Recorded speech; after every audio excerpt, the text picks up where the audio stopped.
नमस्कार दोस्तों, मैं डॉक्टर पवन वासनीवाल आपका स्वागत करता हूं, वेलकम करता हूं। दोस्तों, यदि खांसी जुकाम हो जाए किसी ठंड की वजह से या इन्फेक्शन की वजह से, ऐसी सिचुएशन में आपकी बहुत ज़्यादा दिक्कत होने लग जाती है। जैसे आपकी नाक बहने लग जाती हो, बार बार लगातार खांसी आने लग जाती है।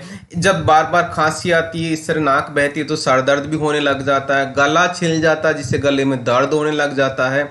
और ओल्ड एज पेशेंट्स को या बच्चों को सांस लेने में दिक्कत आ जाने लगती है, क्योंकि यहाँ वाला जो एरिया होता है पूरा का पूरा खांसी से दिक्कत होने लग जाती है। तो दोस्तों, यहाँ पे अपन बात करने वाले हैं आज इसी के बारे में बात करने वाले, मतलब खांसी और जुकाम का कैसे इलाज किया जाता है। जब बात खांसी और जुकाम के इलाज की बात आती है तो जनरली आपको जो डॉक्टर दवाई देते हैं वो एंटीबायोटिक के साथ में खांसी के पीने की दवा भी देते हैं। इस तरह की जो दवाइयाँ होती है वो जनरली कौन सी एंटीबायोटिक्स होती है, जैसे ऑगमेंटिन, एजिथ्रोमाइसिन और टेट्रासाइक्लिन, डिपेंडिंग ऑन किस तरह का खांसी है, किस तरह की दिक्कत है या किस तरह का इन्फेक्शन है, इस तरह की एंटीबायोटिक दी जाती है। और उसी तरह से एक जब खांसी पीने की दवा आती है जो खांसी में होती है, जो कोरेक्स के नाम से जानी जाती है, कोरेक्स डीएक्स।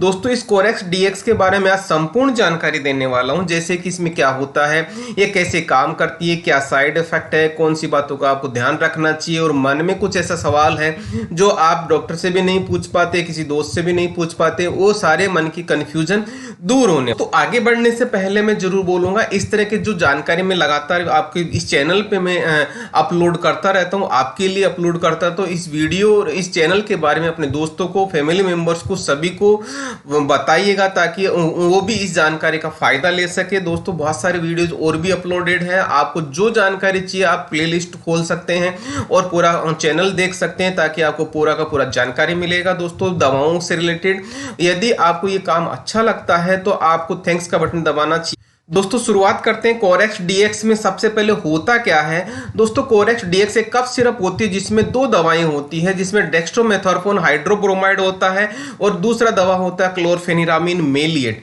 जब ये दोनों दवाइयां मिलके एक कफ सिरप में आती हैं तो किस तरह से ये काम करती है हमारी बॉडी में, तो सबसे पहले बात करते हैं जो कोरेक्स जो कफ सिरप है, इस कोरेक्स कफ सिरप में डेक्स्ट्रोमेथोर्फोन हाइड्रोब्रोमाइड होता है। ये एज ए एंटीटसिव की तरह काम करती है, जो खांसी को रोकता है, जो सूखी खांसी को जनरली ये काम करता है।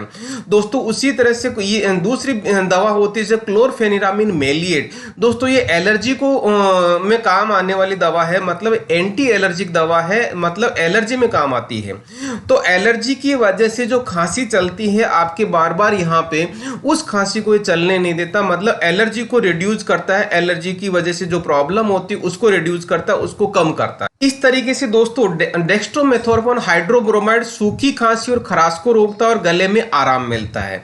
उसी तरह से क्लोरफेनिरामिन मेलिएट गले में जो एलर्जी है, नाक बहना, गले में खराश होती है, उसमें इसको यूज किया जाता है। तो ये इस तरह से दोनों मिलके खांसी में आपको आराम मिलता है, गले में आराम मिलता है और आप पेशेंट को बहुत जल्दी ठीक होने की लगता है कि मुझे ठीक हो गया जब इस दवा को लिया जाता है।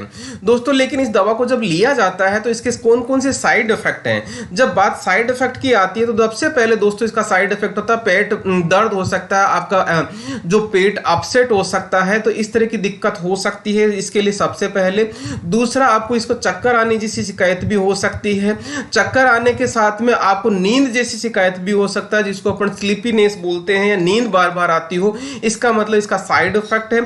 उसी तरह से दोस्तों इस दवा से आपको एलर्जी भी हो सकती है। हालांकि इसमें क्लोरफेनिरामिन मेलिएट एंटी एलर्जिक दवा है, लेकिन डेक्स्ट्रोमेथोर्फोन से आपको एलर्जी हो सकती है। तो दोस्तों, हालांकि साइड इफेक्ट जो मैंने बताए हैं बिल्कुल नॉर्मल साइड इफेक्ट है। आपको यदि कोई ऐसा लगे कि मुझे कुछ एबनॉर्मल साइड इफेक्ट है या कुछ ज्यादा साइड इफेक्ट, तो इमीडिएटली अपने डॉक्टर से कंसल्ट करें ताकि आपको फर्दर कॉम्प्लिकेशन से बचा जा सकता है। दोस्तों, इस दवा को लेते समय आपको कौन सी बातों का ध्यान रखना चाहिए। जब बात ध्यान रखने की आती है तो इस दवा को डॉक्टर की सलाह बिना बिल्कुल भी ना लें। दोस्तों, जब इस दवा को आप खाना खाने के पहले भी ले सकते हैं और खाना खाने के बाद में भी ले सकते हैं। कोशिश करें डॉक्टर ने जितना ml दवाई बताई है वो पूरी की पूरी डोज लेनी होती है। इस दवा के साथ में आपको शराब का सेवन बिल्कुल भी ना करें। गर्भवती महिलाएं और बच्चे को दूध पिलाने वाली माताएं इस दवा को बिल्कुल ना लें। डॉक्टर से कंसल्ट करके दूसरी खांसी की दवा लें। दोस्तों यदि आपको इस दवा से एलर्जी है तो इस दवा को बिल्कुल भी ना लें। लीवर और किडनी से रिलेटेड कोई प्रॉब्लम है तो आपको दोस्तों डॉक्टर से कंसल्ट करके कोई दूसरी दवा लेनी चाहिए ताकि आपको लीवर और किडनी से रिलेटेड कोई प्रॉब्लम फर्दर नहीं हो या लीवर ज्यादा डैमेज नहीं हो। दोस्तों अब बात करते हैं इस कोरेक्स डीएक्स में कंफ्यूजन कौन कौन से हो सकते हैं। तो पहला कंफ्यूजन क्या आता है, कई लोगों के मन में सवाल आता है कि इस कोरेक्स डीएक्स को लेना सुरक्षित है क्या, इसमें कोडीन तो नहीं है क्या, इसमें और कोई अल्कोहल तो नहीं है क्या। दोस्तों बिल्कुल आपका कंफ्यूजन सही है, इस दवा को लेना बिल्कुल सुरक्षित है। यदि आपके डॉक्टर ने आपको प्रेस्क्राइब किया, ना इसमें कोडीन होता है ना इसमें अल्कोहल होता है। उसी तरह से दोस्तों दूसरा सवाल आता है कि कोरेक्स डीएक्स लेने के बाद में यदि आराम नहीं है तो क्या किया जाए।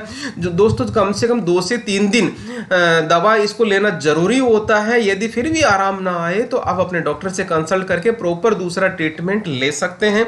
उसी तरह से दोस्तों यहाँ पे कोरेक्स डीएक्स लेने पे आपको नींद आती है क्या? जी हाँ दोस्तों, ये इसका साइड इफेक्ट है। यदि आप इस दवा को लेते हैं और आप कोई हेवी मशीनरी पे काम करते हैं या ड्राइविंग करते हैं तो आपको ये बिल्कुल नहीं करना चाहिए, क्योंकि इसे लेते ही आपको थोड़ा नींद जैसा अनुभव होगा। और यदि आप ये लेके नींद कुछ हेवी मशीनरी या ड्राइविंग करते हैं तो आपको कुछ अनहोनी हो सकती है। तो इस तरह की चीजों को आपको अवॉइड करना चाहिए। उसी तरह से दोस्तों दूसरा आता है कि क्या इस दवा को प्रेगनेंसी में ले सकते हैं क्या? प्रेगनेंसी में दोस्तों इस दवा को बिल्कुल नहीं लिया जाता है, बहुत बड़ी प्रॉब्लम हो सकती है। तो डॉक्टर से कंसल्ट करके अपनी दूसरी खांसी की दवा लें ताकि आपको कोई कॉम्प्लिकेशन नहीं हो और आपका बच्चा सुरक्षित रहे। उसी तरह से दोस्तों यहाँ पे मैं बात जरूर बोलूंगा कि जो कोरेक्स डीएक्स के बारे में मैंने जो जानकारी दी है, आपको जानकारी कैसी लगी कमेंट सेक्शन में कमेंट करके जरूर बताएं। और यहाँ पे एक चीज और बताऊं, अभी भी आपके मन में कोई कंफ्यूजन है या कोई दूसरी दवा के बारे में आपको जानना है तो मुझे कमेंट सेक्शन में कमेंट करके आप अपनी जानकारी ले सकते हैं। मैं आपके सारे सवालों का जवाब देने की कोशिश करूंगा। दोस्तों यहाँ पे मैं एक बात जरूर बोलूंगा, कोई भी दवा लेने से पहले डॉक्टर से कंसल्ट जरूर कर लें। दवा उसी मेडिकल स्टोर से खरीदें जहां पे प्रॉपर फार्मासिस्ट हो। आप पूछ सकते हैं कि मेडिकल स्टोर पे प्रॉपर फार्मासिस्ट है कि नहीं, तो भी ले ताकि आपको उस दवा के बारे में पूरी जानकारी मिले। जब पूरी जानकारी मिलेगी तो आप तरीके से पूरी तरह से आप घर पे उसको ढंग से ले पाएंगे। जब ढंग से लेंगे तो दोस्तों आप बहुत जल्दी ठीक हो जाएंगे। इसी के साथ मैं आपको जरूर बोलूंगा, चैनल को अभी भी सब्सक्राइब नहीं किया सब्सक्राइब कर लें, बेल आइकन को इनेबल कर लें, कमेंट सेक्शन में कमेंट करें, अपने दोस्तों को जितना हो सकता शेयर करें। इसी के साथ मैं आपको बहुत बहुत धन्यवाद दूंगा। Thank you once.